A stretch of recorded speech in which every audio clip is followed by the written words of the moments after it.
ఆరాధనా ఆరాధనా ఆరాధనా ఆరాధనా ఆరాధన చేతులో అన్ని వేళలా ఆత్మతో సత్యముతో ఆరాధింతును.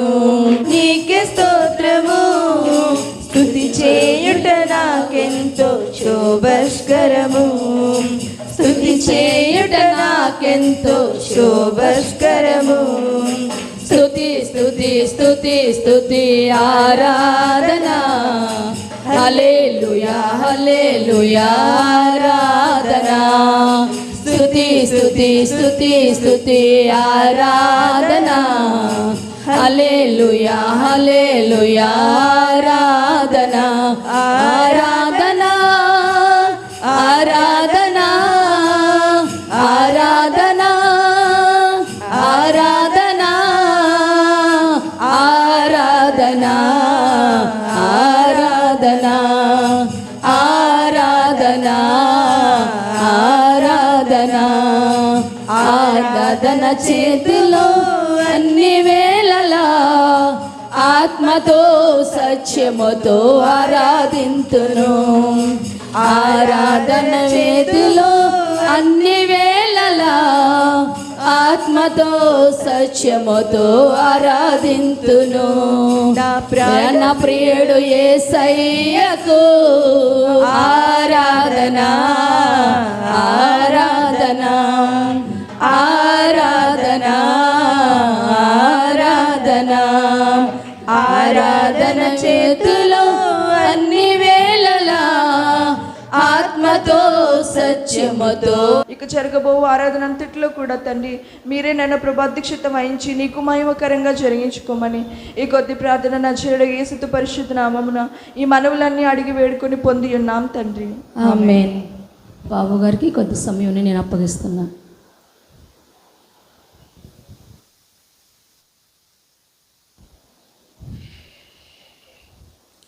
చాలా చక్కటి సమయానికి వచ్చాం.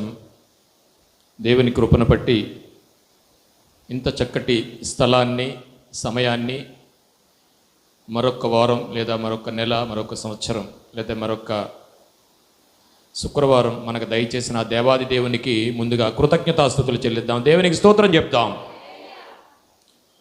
చక్కటి సాక్ష్యాలు విన్నాం. అందులో ముఖ్యంగా తల్లిగారు ఎవరికో ప్రార్థన చేయమని చెప్తూ వారికి భర్త లేరని చెప్పడం మనం విన్నాం. ఉండొచ్చు, ఉండకపోవచ్చు. కానీ మనం సేవిస్తున్న దేవుడు, మనం పూజిస్తున్న దేవుడు లేదా మనం నమ్ముతున్న దేవుడు ఒక చక్కని మాట మాట్లాడాడు ప్రియులారా. అందుకేనేమో నిన్ను సృష్టించిన వాడు నీకు, దేవునికి స్తోత్రం, నిన్ను సృష్టించిన వాడు నీకు భర్త అయి ఉన్నాడు.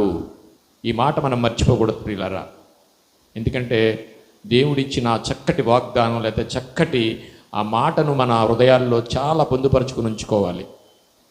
అలాగే ఈరోజు దైవ సేవకులు వేరే చోటకి మెసేజ్ చెప్పడానికి వెళ్ళారు. రాకపోకల వారు తోడుగా ఉండాలి దేవుడు. అలాగే ఈరోజు నాకు ఇచ్చిన ఈ సమయాన్ని బట్టి సాక్ష్యాలను బట్టి వేరే మాటలు మాట్లాడాలనుకున్నాను. ఎక్కువ మంది స్త్రీలే ఉన్నారు కనుక కొన్ని విషయాలు దేవుడు మనకి ఇచ్చిన ఈ సమయాన్ని బట్టి మనం సద్వినియోగం చేసుకుందాం. ప్రియులారా, చిన్న వాక్యాన్ని చదువుకుందాం. మార్కు సువార్త 12వ అధ్యాయము, మార్కు సువార్త 12వ అధ్యాయము 41వ వచనం నుంచి 44 వరకు చదువుకుందాం.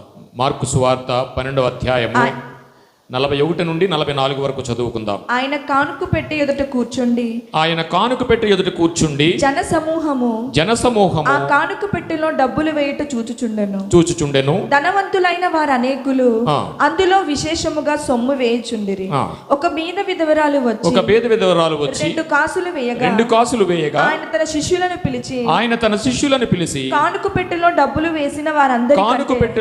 వేసిన వారందరికంటే ఈ బీద విధవరాలు విధవరాలు ఎక్కువ వేసినని మీతో నిశ్చయముగా చెప్పుచున్నాను. వారందరూ తమకు కలిగిన జీవన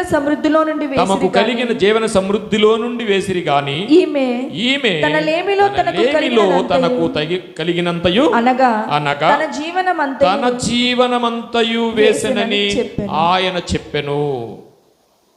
చిన్న ఒక శరణం పాడుకుని మనం ప్రార్థనలోకి వెళ్ళి అంశంలోకి వెళ్దాం ప్రియులారా. జీవితాంతము వరకు నీకే సేవ సల్పుదునంటిని, జీవితాంతము వరకు నీకే సేవ సల్పుదునంటిని. నీవు నాతో నుండి ధైర్యము నిచ్చి చలుపుము రక్షక, జీవితాంతము వరకు నీకే సేవ సల్పుదునంటిని. ఎన్ని ఆటంకంబులున్నను ఎన్ని భయములు కలిగినా, ఎన్ని ఆటంకంబులున్నను ఎన్ని భయములు కలిగినా, అన్ని పోవును నీవు నాకడ ఉన్న జయమిది రక్షక, జీవితాంతము వరకు నీకే సేవ సల్పుదునంటిని. నీవు నాతో నుండి ధైర్యము నిచ్చి నడుపుము రక్షక, జీవితాంతము వరకు నీకే సేవ సల్పుదునంటిని. పాప మార్గము దరికి పోవక పతయాశలు కోరక, పాప మార్గము దరికి పోవక పతయాశలు కోరక, ఎప్పుడు నిన్నే వెంబడింపక కృపను చూపుము రక్షక, ఎప్పుడు నిన్నే వెంబడింపక కృపను సల్పుము రక్షక, జీవితాంతము వరకు నీకే సేవ సల్పుదునంటిని. నీవు నాతో నుండి ధైర్యము నిచ్చి నడుపుము రక్షక, జీవితాంతము వరకు నీకే సేవ సల్పుదునంటిని. ప్రియులారా, జీవితాంతము ఆయన ఆలయములో ఉండటానికి, లేదా ఆయన మనఃపూర్వకంగా మనం ధ్యానించడానికి, ఆయన వెంబడించడానికి, ఆయనతో సహవాసం చేయడానికి మనం ఒక నిర్ణయాన్ని తీసుకున్నట్లయితే ఆ నిర్ణయం నిన్ను ఎక్కడి వరకు నడిపిస్తుందంటే అంతము వరకు నిన్ను క్షేమకరమైన మార్గంలో నిన్ను నడిపిస్తుంది. చదివిన వాక్యాన్ని బట్టి చిన్న ప్రార్థన చేసుకుందాం.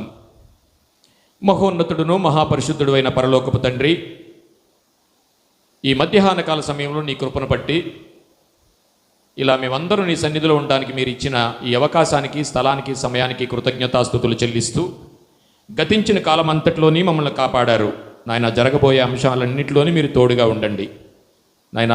కొన్ని చక్కటి సాక్ష్యాలు విన్నాం, ప్రతి సాక్ష్యంలోని నాయన మీ కృప చూపండి నాయన.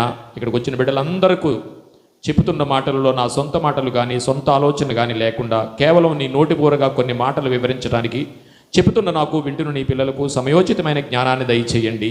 మీ వింటున్న ప్రతి మాట కూడా మా జీవితాలను నాయన నీ చెంతకు చేర్చడానికి, నీ ఉండే లోకానికి రావడానికి మీరు కృప చూపమని ఈ చిన్న ప్రార్థన యేసువారి ప్రశస్తమైన నామంలో మిక్కిలి వినయంతో బ్రతిమలాడి వేడుకొనిచున్నాము తండ్రి, ఆమేన్. ప్రియులారా, ఒక చక్కటి వాక్యాన్ని మనం, ఒక సందర్భాన్ని చదువుకున్నాం. మనం చదువుకున్న వాక్యంలో మనం చూసినట్లయితే ప్రియులారా, ఒక పేద విధవరాలి గురించి ఆయన రాస్తున్నారు ఇక్కడ. ఏమండి, అక్కడట ఆయన కానుకలు పెట్టే ఎదుట కూర్చుండి, కానుకలు పెట్టే దగ్గర కూర్చున్నాడట. ఎందుకు కూర్చున్నారు? ఆ రోజుల్లో కానుకలు పెట్టి ఉందా? యేసుప్రభు వారు కొత్త నిబంధన వారా, పాత నిబంధన వారా? మళ్ళీ అడుగుతున్నాను, ఆలోచించి చెప్పండి. యేసుప్రభు వారు కొత్త నిబంధన వారా, పాత నిబంధన వారా? యేసుప్రభు వారు ఉన్న కాలంలో ధర్మశాస్త్రం ఉందా, కొత్త నిబంధన ఉందా? చాలా జాగ్రత్తగా ఆలోచించాలి. Very good, very good, very good. యేసుప్రభు వారు ఉన్నప్పుడు ఆయన మరణించి లేచి వెళ్ళిన తరువాత పరిశుద్ధాత్ముడు భూమి మీదకి వచ్చి కొత్త నిబంధనని, సర్వసత్యాన్ని మనకి అందజేశాడు. సో యేసుప్రభు వారు ఉన్న కాలం ఏంటి? పాత నిబంధన ధర్మశాస్త్ర కాలము. అర్థమైంది కదా? చాలా క్రిటికల్ పాయింట్ అది. అర్థమైంది కదా? సో అప్పుడు ఏముంది అక్కడ? ఆలయం ఉంది, ఒక కానుకలు పెట్టి ఉంది. ఆ కానుకల పెట్టిలో కానుకలు వేస్తున్నారు. ఈయన మాత్రం అక్కడ కూర్చుని కానుకలు ఎవరెవరు వేస్తున్నారో ఏం చేస్తున్నారో చూస్తున్నారట. అదేనా అందులో ఉన్నది? ఆయన కానుకలు పెట్టేది కూర్చుండి జనసమూహము ఆ కానుకల పెట్టెలో డబ్బులు వేయట చూచుచుండెను. ధనవంతులైన వారనేకులు అందులో విశేషమైన సొమ్ము వేయుచుండిరి. విశేషమైన సొమ్ము అంటే ఎక్కువ. మనం కొన్ని చోట్ల కానుకలు ఇవ్వడానికి వెళ్తుంటాం. అవి మైకులో చెప్తుంటారు, పేర్లు రాస్తుంటారు, స్లిప్పులు రాసిస్తుంటారు. ఇవన్నీ అందరికీ తెలుస్తూ ఉంటాయి. విశేషముగా అంటే అర్థం ఏంటంటే, కానుకేసి వచ్చాడు, ఎంత వేసావు ఎంత ఇచ్చావని అడిగారు. 1000 రూపాయలు ఇచ్చాను అనుకో, వెళ్ళి ఈయన ఏం చేస్తాడు తెలిసిన 1100 ఇస్తాడు. ఎందుకు? ఆయన 1000 ఇచ్చాడు కదా, ఈయన 1100 ఇవ్వాలి. దీన్నే విశేషముగా అంటారు. అంటే వారి యొక్క స్థితిని తెలుసుకోవడానికి, నీకంటే నేను ఎక్కువ ఇచ్చాను అనడానికి దీన్ని విశేషముగా వేస్తున్నారంట. ఒకళ్ళకంటే ఒకళ్ళు, ఒకరిని మించి ఒకళ్ళు వేస్తున్నారట. విశేషముగా సొమ్ము వేయిచుండిరి. ఒక బీద విధవరాలు వచ్చి 2 కాసులు వేయగా పిలిచి ఆయన తన శిష్యులను పిలిచి కానుకల పెట్టెలో డబ్బులు వేసిన వారందరికంటే ఈ బీద విధవరాలు ఎక్కువ వేసినని మీతో ఇదిగో బల్ల గుద్ది చెప్తున్నాను. అంటే ఎవరెంత వేస్తున్నారో చూడడానికి అక్కడ కూర్చున్నాడు ఆయన. ఎలా తెలిసింది దీనికి 2 కాసులు వేశారని? నేను అనుకుంటున్నాను వేసినప్పుడు సౌండ్ వచ్చిందేమో అనుకుంటున్నాను. కానీ ఆయన అనంత జ్ఞాని. ప్రతి విషయంలో ఆయన ఏదో చెప్పాలనుకుంటాడు. ఆ చెప్పింది వారి జీవితాలను మార్చే అనంతమైన జ్ఞానం ఉంటుంది. అనంతమైన జ్ఞానం ఉంటుంది. అలాంటి ఆయన అక్కడ కూర్చుని ఏం చేస్తున్నాడంట? వారందరూ ఇక్కడ విశేషమైనది ఏంటంటే, విశేషమైన కానుకలు వాళ్ళు వేస్తున్నారంట. ఈయన చెప్పబోయే విశేషమైన సందేశం ఏంటంటే, తన శిష్యులకు చెప్తున్న విశేషమైన విషయం ఏంటంటే, వారందరూ తమకు కలిగిన సమృద్ధిలో నుండి వేసిరి గాని ఈమె తమ లేమిలో తనకు కలిగినదంతయు, చాలా జాగ్రత్తగా ఆలోచించాలి ఇది.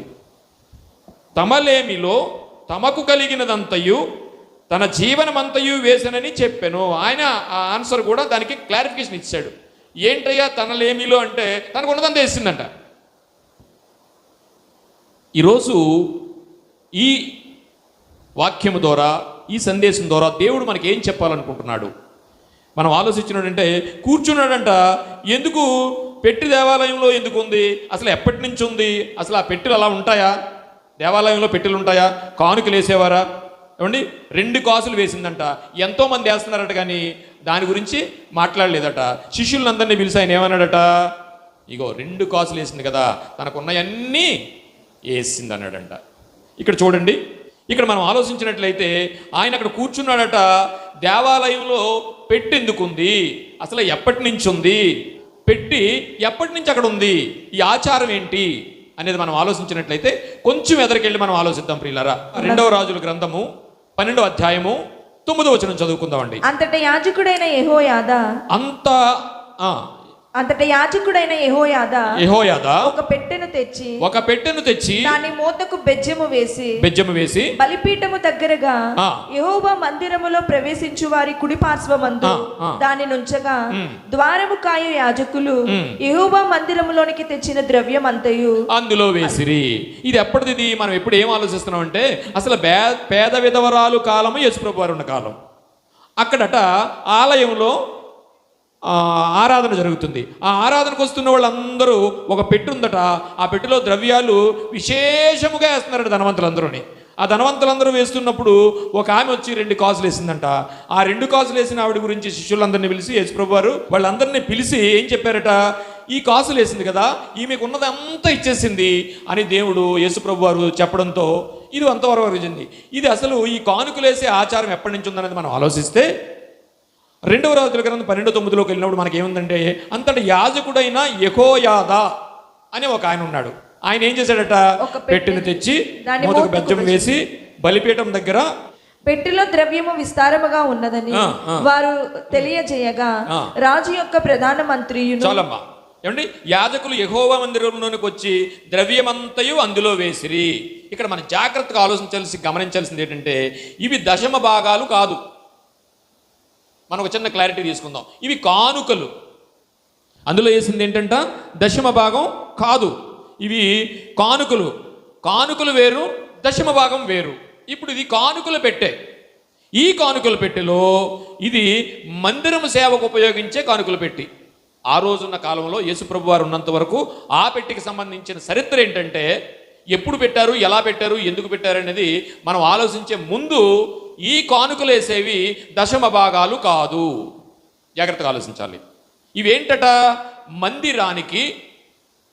మందిరానికి ఆలయ నిర్మాణానికి, ఆలయ పనులకు, ఆలయానికి సంబంధించిన అనేకమైన ఖర్చులకు సంబంధించిన విషయాలకు ఉపయోగించేది కానుకలు పెట్టి. ఇప్పుడు ఈవిడ ఏమేసింది? కానుకలు పెట్టి ఎందులో వేసింది? దశమ భాగం కాదు, పాస్టర్ గారికి ఇవ్వలా. ఈవిడ ఏమేసింది? కానుకలు పెట్టిలో ఆమెకున్న 2 కాసులు వేసేసింది. ఆవిడ దగ్గర 2 కాసులే ఉన్నాయని వాక్యం ద్వారా మనకు అర్థమైంది. ఉన్నదంతా వేసేసిందంట. అంతవరకు మనకు అర్థమైంది. ఈ కానుకలు పెట్టి ఆచారం ఎప్పుడుదయ్యి అంటే ఇదిగో మనం చరిత్రలోకి వెళితే ఏం చెప్తుందంటే యెహోయాదా అనే ఒక ఆయన ఆ కానుకలు పెట్టికి ఒక కన్నం పెట్టి అక్కడ పెట్టినట్టుగా మనకు కనిపించింది.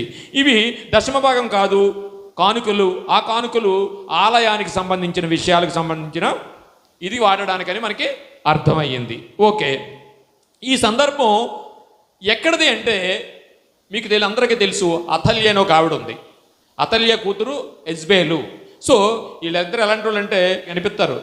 హేరోదియా కూతురు అంటే హేరోదు గారి భార్య, హేరోదు గారి కూతురు. ఎంత చక్కటి చరిత్ర గల వాళ్ళు, అంత చక్కటి చరిత్ర గల వాళ్ళు వీళ్ళిద్దరుని, అతల్య వాళ్ళని. ఏమండి ఈ సందర్భం యెజబేల్ తల్లి కూతుళ్ళు వీరిద్దరు సంబంధించి మనం చూసినట్లయితే వీళ్ళిద్దరూ చాలా డేంజరస్ లేడీస్ అనమాట. అంటే మనకు అక్కడ ఒక ఇద్దరు కనిపిస్తారు, ఇక్కడ ఒక ఇద్దరు కనిపిస్తారు. అసలు వీళ్ళు ఎవరంటే ఈవిడ ఏం చేసిందంటే అతల్య గారు ఏం చేశారంటే చూడండి ఒకసారి 11వ అధ్యాయం 2వ రాజుల గ్రంథం 11వ అధ్యాయం 1వ వచనం.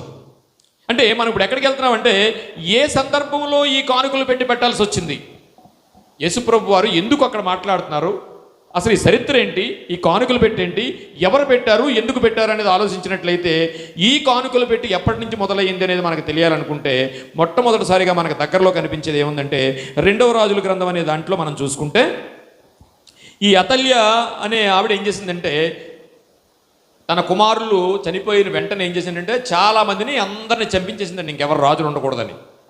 అలాంటి సమయంలో కొత్త నిబంధనలో మనకి హేరోదియా వాళ్ళు ఎలాంటి వాళ్ళు, ఈ పాత నిబంధనలో అతల్య యెజబేల్ అనేవాళ్ళు అలాంటి వాళ్ళు.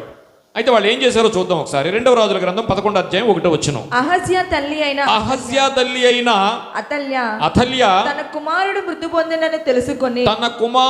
పొందినని తెలుసుకొని ఏమండి ఆ రాణి యొక్క కొడుకు చనిపోయాడట. చనిపోతే ఇంక తర్వాత ఇంకెవడో రాజు అవ్వకూడదు అనుకుందట. చూడండి ఆ ఆలోచన ఎలా ఉందో. సో రాజకుమారులు వరుసలో ఉన్న వాళ్ళ రాజకుమారులు అందరినీ చంపేసిందట. రాజకుమారులందరినీ నాశనము చేసెను. రాజైన యెహోరాము కుమార్తెయు అహజ్యాకు సహోదరియునైన యెహోషెబా అహజ్యా కుమారుడైన యోవాషును హతమైన రాజకుమారులతో కూడా చంపబడకుండా అతన్ని రహస్యముగా తప్పించెను. గనుక వారు అతని దాదిని పడక గదిలో అతల్యాకు మరుగుగా పెట్టి ఉంచి ఇండు చేత అతడు చంపబడకుండెను. ఒక ఆయన ఉన్నాడు, ఒక ఆయన ఏం చేశారంటే ఆయన మేనమామ మేనత్త కలిసి ఏం చేశారంటే ఈవిడ ఈ చంపబడే కుమారుడికి సంబంధించిన అతల్య గారు మేనత్త అవుద్ది, నానమ్మ అవుద్ది, చంపడానికి చేసినప్పుడు ఈ అబ్బాయిని దాశారు. అతను ఇప్పుడు ఏం చేశాడంటే 3వ వచనం కూడా చదవమ్మా. దేశమును ఏలుచుండగా అతల్య ఇదంతా చేసిందండి, అందరిని చంపేసిన తర్వాత అతల్య దేశమును ఏలుచుండగా ఇతడు 6 సంవత్సరములు యెహోవా మందిరమందు దాదితో కూడా దాచబడి ఉండెను. సో యోవాషు గారు అనే ఆయనకి 7 సంవత్సరాల తర్వాత సింహాసనానికి అధికారం చేపట్టి దేవునికి కృతజ్ఞతాస్తుతులు చెలపాలని ఆయన పునర్నిర్మాణం ఆలోచించినట్లయితే అంటే ఆ సాంప్రదాయం ఎక్కడి నుంచి వచ్చింది? యెహోయాదా గారు పెట్టారు, యెహోషా గారు పెట్టమన్నారని, మనకు కొంత ధనం కావాలి కనుక పెట్టనన్నారు. వాళ్ళు ఏమైనా సొంత ఆలోచనతో పెట్టారా, లేదా ఏదైనా సాంప్రదాయం ఉందని మనం ఆలోచించినట్లయితే మనం శాస్త్రాన్ని ఎప్పుడు చూడాలిగా. మన ఇష్టం వచ్చినట్టు వాక్యానుసారం కాకుండా చేయకూడదుగా. ఎక్కడి నుంచి వచ్చిందని మనం చూసినట్లయితే 2వ వృత్తాంతములు 48:24 అధ్యాయం 8వ వచనం. అంటే మోసే ధర్మశాస్త్రంలో ఉందా అని మనం ఆలోచిస్తే 2వ దినవృత్తాంతాలు గ్రంథము 24 అధ్యాయము 8వ వచనం. కాబట్టి రాజు ఆజ్ఞ చొప్పున వారు ఒక పెట్టెను చేయించి యెహోవా మందిర ద్వారము బయట ఉంచిరి. 9. మరియు దేవుడు సేవకుడైన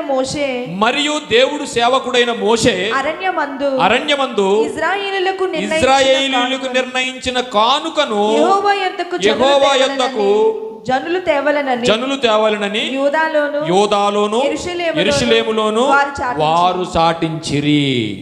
ఇది యెహోషా గారు యెహోయాదా గారు ఎందుకు పెట్టారు అంటే, ఇదిగో వాళ్ళ పితరుల కాలంలో జరిగిన ఒక విషయం ఉంది కాబట్టి పెట్టారు కనుక వీళ్ళు పెట్టారు.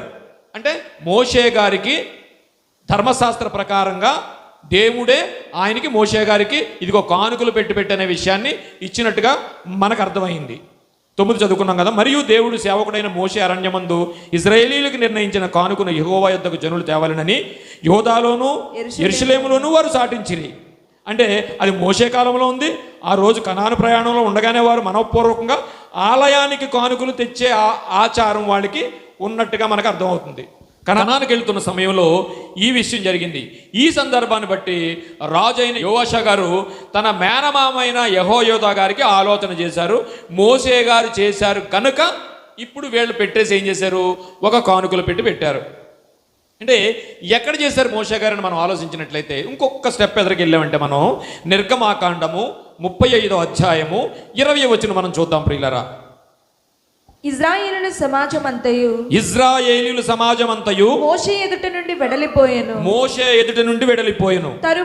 తరువాత ఎవని హృదయము వాని రేపెనో, ఎవని మనస్సు వాని ప్రేరేపించెనో వారందరూ వచ్చి ప్రత్యక్షపు గుడారము యొక్క పని కొరకును, దాని సమస్త సేవ కొరకును, ప్రతిష్ఠిత వస్త్రముల కొరకును యెహోవాకు అర్పణలు తెచ్చిరి. ఏమండి, జాగ్రత్తగా ఆలోచించండి ప్రియులారా. బైబిల్లో విషయాలు కానీ ఎవరైనా చెప్తున్నప్పుడు కానీ చెప్పేవారిని అస్సలు చూడొద్దు ప్రియులారా. రెండవది, ఇది మేము యెహోషా గారి చరిత్ర వింటున్నాం, బైబిల్లో ఎవరి గురించో వింటున్నాం అనేది కూడా మనం పక్కన పెట్టేయాలి. ప్రతి బైబిల్లో ఉన్న పాత్ర వెనుక ప్రతి భక్తుడి యొక్క లేకపోతే భక్తుడు కాని వారి యొక్క జీవితాన్ని మనం పరిగణనలోకి తీసుకుని ఆ భక్తుని జీవితంలో ఏం చేశారు, లేకపోతే ఆ భక్తిహీనుడి జీవితంలో ఏం జరిగిందనే విషయాల్ని మనం తలపోచుకుని ఆలోచించాలి తప్ప ఇది చరిత్ర కిందో సందమా పుస్తకం కిందో బైబిల్ని ఇప్పుడు చూడకూడదు. రెండవది, చెప్పేవాళ్ళని అసలు చూడకూడదు. కానీ బైబిల్లో వాక్యం అలా ఉందా లేదా అనేది మనకి కావాలి.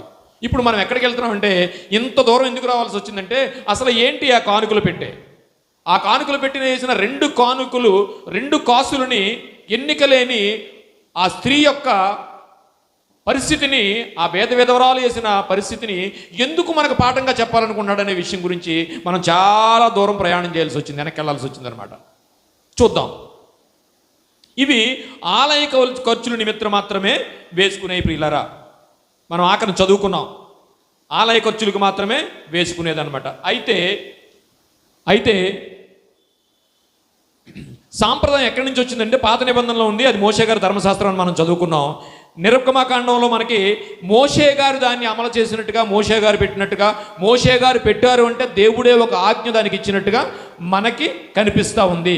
దేవుడే ఈ కానుకలు పెట్టాడు. ఇందులో ఏం చేయాలట, జాగ్రత్తగా ఆలోచించండి. మనఃపూర్వకమైన ఏం చేశారటండి అక్కడ, ఇశ్రాయేలీయుల సమాజం అంతయు మోషే ఎదుటి నుండి వెడలిపోయెను. తరువాత ఎవని హృదయం వారిని ప్రేరేపించి, ఎవని మనసు వారిని ప్రేరేపించినో వారందరూ వచ్చి ప్రత్యక్ష గుడారం యొక్క పని కొరకును, దాని సమస్త సేవ కొరకును, ప్రతిష్ఠిత వస్త్రముల కొరకును యెహోవాకు అర్పణ తెచ్చిరి. అంటే ఇప్పుడు పేద విధవరాలు వేస్తున్న పెట్టెలో ఏవైతే సందర్భం జరుగుతుందో అలాంటి సందర్భం ఒకటి చూసాం. వాళ్ళు యెహోవా గారు ఎక్కడి నుంచి తీసుకొచ్చారంటే, ఇదిగో పాత నిబంధనలో ఎవరు మన మోషే గారు చేసినట్టుగా తెలిసి దాని సంప్రదాయంగా తీసుకొచ్చాడు. అర్పణన్నా కానుకన్నా ఒక్కటే. ఇక్కడ కానుకని రాశాడు, అర్పణని రాశాడు, అక్కడ మన కానుకని రాసింది. అర్పణన్నా కానుకన్నా ఒకటే. ఇది దేవుడు మోషే గారికి చెప్పిన విషయం. మోషే గారు ఇశ్రాయేలీయులకు అమలుపరిచాడు. ఈ కానుక ఎవరిష్టం వారిదే, కానీ ఎవ్వరూ కూడా దీనికి ఉండదు. కానీ దశమ భాగం అనేది ఖచ్చితమైన నిబంధన, అది దేవుడు పెట్టిన నిబంధన, లేవీయులకు ఇవ్వాల్సింది. కానీ ఇది మాత్రం నీ ఇష్టపూర్వకంగా వేసేదే. ఇది మనకు తెలియాలి. కనుక ఇష్టపూర్వకమైనగా ఉండాలి, కానుక మనపూర్వకమైనదై ఉండాలి. ఇది అండర్లైన్ చేసుకోండి. ఎలా ఉండాలట? మనపూర్వకమైనదై ఉండాలి. ఈ మనపూర్వకమైనది అనే విషయంలో మనం ఆలోచించినట్లయితే ప్రియులారా, దేవుడికి ఏది ఇష్టమో తెలుసండి. దేవుడికి ఏది ఇష్టమో తెలిసినా ఎవరికీ కనపడకుండా ఇచ్చేదైతేనే ఆయనకి ఇష్టమట. మళ్ళీ చెప్పనా? మనం ఇచ్చేది ఎవరికి కనబడకూడదు అనుకుంటే అది చాలా ఇష్టమైందట దేవుడికి. ఆ పాయింట్ అర్థమైంది అనుకుంటాను. సో ఇది మనపూర్వకంగా అంటే నీ హృదయంలో, నీ మనసులో దేవునికి ఏమి ఇవ్వాలో అది నిర్ణయించుకుని చేసేది. ఇక్కడ చాలామంది చక్కటిగా స్త్రీలు వాళ్ళ యొక్క శ్రమను ఎవరి వంతు వాళ్ళు ఇక్కడ చాలామంది చేయడం నేను చూశానండి. ఎందుకంటే ఎవరో చూడాలనో ఎవరో చెప్పాలనో ఉండదు మీకు. నాకు తెలిసినంత వరకు ఎవరి పనులు వాళ్ళు చేసుకుంటూ పోతారు. మనపూర్వకంగా వర్క్ జరుగుతూ ఉంటుంది. చక్కటి విషయాలు. ఇందాక అమ్మగారు అన్నారు, ఏమన్నారంటే దైవజనులు ఎంతో చూస్తున్నారట. దైవజనులు తండ్రి లేకపోయినా, లేకపోతే తండ్రి అంత లాలనతో, లేకపోతే తండ్రి అంత బాధ్యతతో ఆవిడ చూస్తున్నారనే చక్కటి విషయాన్ని నేను విన్నాను. ఎందుకు చూస్తారనుకుంటున్నారు? ఇగో ఆలయంలో మనపూర్వకమైన పరిచర్య చేస్తున్నప్పుడు దేవుడు ఆ దైవజనుల్ని ప్రేరేపిస్తాడు. మిమ్మల్ని అందరినీ కూడా ఒక తండ్రిలా చూసే అవకాశాన్ని దయచేస్తారు. ఇవన్నీ మ్యూచువల్స్. సో ఇక్కడ ఆవిడ ఏం చేసిందంట? నిర్గమాకాండము 35వ అధ్యాయం 2వ వచనం. ఇందాక 20 చదువుకున్నాం. పురుషులు గాని ఎవరెవరి హృదయములు వారిని ప్రేరేపించునో 21 అమ్మా. తరువాత ఎవరి హృదయము వారిని రేపెనో, ఎవరి మనస్సు వారిని ప్రేరేపించెనో వారందరూ వచ్చి ప్రత్యక్షపు గుడారము యొక్క పని కొరకును, దాని సమస్త సేవ కొరకును, ప్రతిష్ఠిత వస్త్రముల కొరకును యెహోవాకు అర్పణ తెచ్చిరి. అర్పణ అనగా కానుక. ఈ రెండు ఒకటే. కనుక ఇష్టపూర్వకమైనదిగా ఉండాలి, కానుక మనపూర్వకమైనదిగా ఉండాలి. కానీ దేవుని సేవ చేసే లేవీయులకు మాత్రము దశమ భాగము ఖచ్చితంగా ఇవ్వాలనే విషయాన్ని మనం క్లారిఫికేషన్ తీసుకున్నాం. కానీ కానుక లేదా అర్పణ మాత్రం ఆత్మీయ సంబంధమైనది. ఈ కానుకేటట, ఈ పెట్టెలో వేసే కానుకేటట ఆత్మీయ సంబంధమైనది, ఇష్టపూర్వకమైనది, మనపూర్వకమైనది. ఈ విషయాన్ని అక్కడ యేసుప్రభు వారు కనానుకు వెళ్తున్న సమయంలో ఈ విషయం జరిగింది.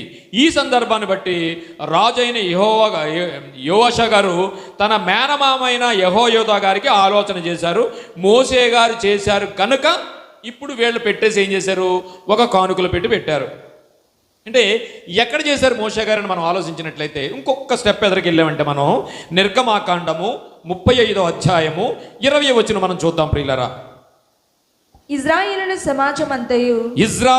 సమాజమంతయు మోషే ఎదుట నుండి వెడలిపోయెను. తరువాత ఎవని హృదయము వాని రేపెనో, ఎవని మనస్సు వాని ప్రేరేపించెనో వారందరూ వచ్చి ప్రత్యక్షపు గుడారము యొక్క పని కొరకును, దాని సమస్త సేవ కొరకును, ప్రతిష్ఠిత వస్త్రముల కొరకును యెహోవాకు అర్పణలు తెచ్చిరి. ఏమండి, జాగ్రత్తగా ఆలోచించండి ప్రియులారా. బైబిల్లో విషయాలు కానీ ఎవరైనా చెప్తున్నప్పుడు కానీ చెప్పేవారిని అస్సలు చూడొద్దు ప్రియులారా. రెండవది, ఇది మేము యెహోషా గారి చరిత్ర వింటున్నాం, బైబిల్లో ఎవరి గురించో వింటున్నాం అనేది కూడా మనం పక్కన పెట్టేయాలి. ప్రతి బైబిల్లో ఉన్న పాత్ర వెనుక ప్రతి భక్తుడి యొక్క లేకపోతే భక్తుడు కాని వారి యొక్క జీవితాన్ని మనం పరిగణనలోకి తీసుకుని ఆ భక్తుని జీవితంలో ఏం చేశారు, లేకపోతే ఆ భక్తిహీనుడి జీవితంలో ఏం జరిగిందనే విషయాల్ని మనం తలపోచుకుని ఆలోచించాలి తప్ప ఇది చరిత్ర కిందో సందమా పుస్తకం కిందో బైబిల్ని ఇప్పుడు చూడకూడదు. రెండవది, చెప్పేవాళ్ళని అసలు చూడకూడదు. కానీ బైబిల్లో వాక్యం అలా ఉందా లేదా అనేది మనకి కావాలి. ఇప్పుడు మనం ఎక్కడికి వెళ్తున్నామంటే ఇంత దూరం ఎందుకు రావాల్సి వచ్చిందంటే అసలు ఏంటి ఆ కానుకలు ఆ కానుకలు వేసిన 2 కాసులని ఎన్నికలేని ఆ స్త్రీ యొక్క పరిస్థితిని, ఆ భేద విధవరాలు చేసిన పరిస్థితిని ఎందుకు మనకు పాఠంగా చెప్పాలనుకున్నాడనే విషయం గురించి మనం చాలా దూరం ప్రయాణం చేయాల్సి వచ్చింది, వెనక్కి వెళ్ళాల్సి వచ్చిందనమాట. చూద్దాం. ఇవి ఆలయ ఖర్చుల నిమిత్తం మాత్రమే వేసుకునే ప్రియులారా. మనం ఆఖరి చదువుకున్నాం, ఆలయ ఖర్చులకు మాత్రమే వేసుకునేదన్నమాట. అయితే సాంప్రదాయం ఎక్కడి నుంచి వచ్చిందంటే పాత నిబంధనలో ఉంది. అది మోషే గారి ధర్మశాస్త్రాన్ని మనం చదువుకున్నాం. నిర్గమకాండంలో మనకి మోషే గారు దాన్ని అమలు చేసినట్టుగా, మోషే గారు పెట్టినట్టుగా, మోషే గారు పెట్టారు అంటే దేవుడే ఒక ఆజ్ఞ దానికి ఇచ్చినట్టుగా మనకి కనిపిస్తూ ఉంది. దేవుడే ఈ కానుకలు పెట్టాడు. ఇందులో ఏం చేయాలట? జాగ్రత్తగా ఆలోచించండి. మనఃపూర్వకమైన ఏం చేశారటండి అక్కడ? ఇశ్రాయేలు సమాజం అంతయు మోషే ఎదుటి నుండి వెడలిపోయెను. తరువాత ఎవని హృదయం వారిని ప్రేరేపించి, ఎవని మనసు వారిని ప్రేరేపించినో వారందరూ వచ్చి ప్రత్యక్ష గుడారం యొక్క పని కొరకును, దాని సమస్త సేవ కొరకును, ప్రతిష్ఠిత వస్త్రముల కొరకును యెహోవాకు అర్పణ తెచ్చిరి. అంటే ఇప్పుడు పేద విధవరాలు వేస్తున్న పెట్టెలో ఏవైతే సందర్భం జరుగుతుందో అలాంటి సందర్భం ఒకటి చూసాం. వాళ్ళు యెహోవాషు గారు ఎక్కడి నుంచి తీసుకొచ్చారంటే, ఇదిగో పాత నిబంధనలో ఎవరు మన మోషే గారు చేసినట్టుగా తెలిసి దాని సంప్రదాయంగా తీసుకొచ్చాడు. అర్పణన్నా కానుకన్నా ఒక్కటే. ఇక్కడ కానుకని రాశాడు, అర్పణని రాశాడు, అక్కడ మన కానుకని రాసింది. అర్పణన్నా కానుకన్నా ఒకటే. ఇది దేవుడు మోషే గారికి చెప్పిన విషయం. మోషే గారు ఇశ్రాయేలీయులకు అమలుపరిచాడు. ఈ కానుక ఎవరిష్టం వారిదే, కానీ ఎవ్వరూ కూడా దీనికి ఉండదు. కానీ దశమ భాగం అనేది ఖచ్చితమైన నిబంధన, అది దేవుడు పెట్టిన నిబంధన, లేవీయులకు ఇవ్వాల్సింది. కానీ ఇది మాత్రం నీ ఇష్టపూర్వకంగా వేసేదే. ఇది మనకు తెలియాలి. కనుక ఇష్టపూర్వకమైనగా ఉండాలి, కానుక మనఃపూర్వకమైనదై ఉండాలి. ఇది అండర్లైన్ చేసుకోండి. ఎలా ఉండాలట? మనఃపూర్వకమైనదై ఉండాలి. ఈ మనఃపూర్వకమైనది అనే విషయంలో మనం ఆలోచించినట్లయితే ప్రియులారా, దేవుడికి ఏది ఇష్టమో తెలుసండి. దేవుడికి ఏది ఇష్టమో తెలిసిన ఎవరికి కనబడకుండా ఇచ్చేదైతేనే ఆయనకి ఇష్టమట. మళ్ళీ చెప్పనా? మనం ఇచ్చేది ఎవరికి కనబడకూడదు అనుకుంటే అది చాలా ఇష్టమైందట దేవుడికి. ఆ పాయింట్ అర్థమైంది అనుకుంటాను. సో ఇది మనఃపూర్వకంగా అంటే నీ హృదయంలో, నీ మనసులో దేవునికి ఏమి ఇవ్వాలో అది నిర్ణయించుకుని చేసేది. ఇక్కడ చాలామంది చక్కటిగా స్త్రీలు వాళ్ళ యొక్క శ్రమను ఎవరి వంతు వాళ్ళు ఇక్కడ చాలామంది చేయడం నేను చూశానండి. ఎందుకంటే ఎవరో చూడాలనో ఎవరో చెప్పాలనో ఉండదు మీకు. నాకు తెలిసినంత వరకు ఎవరి పనులు వాళ్ళు చేసుకుంటూ పోతారు. మనఃపూర్వకంగా వర్క్ జరుగుతూ ఉంటుంది. చక్కటి విషయాలు. ఇందాక అమ్మగారు అన్నారు, ఏమన్నారంటే దైవజనులు ఎంతో చూస్తున్నారట. దైవజనులు తండ్రి లేకపోయినా, లేకపోతే తండ్రి అంత లాలనతో, లేకపోతే తండ్రి అంత బాధ్యతతో ఆవిడ చూస్తున్నారనే చక్కటి విషయాన్ని నేను విన్నాను. ఎందుకు చూస్తారనుకుంటున్నారు? ఇగో ఆలయంలో మనఃపూర్వకమైన పరిచర్య చేస్తున్నప్పుడు దేవుడు ఆ దైవజనుల్ని ప్రేరేపిస్తాడు. మిమ్మల్ని అందరినీ కూడా ఒక తండ్రిలా చూసే అవకాశాన్ని దయచేస్తారు. ఇవన్నీ మ్యూచువల్స్. సో ఇక్కడ ఆవిడ ఏం చేసిందంట? మళ్ళీ చూద్దామండి. దినవృత్తాంతములు 24:8. కాబట్టి చూడండి, ధర్మశాస్త్రంలో ఉంది.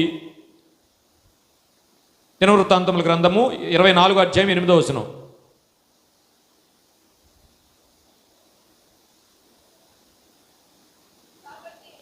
35 అమ్మా, 35 అంటే 35:20 చదువుకున్నాం. ఇప్పుడు 25 చదువుకుందాం. తరువాత నిర్గమాకాండము 35:2. ఇందాక 20 చదువుకున్నాం.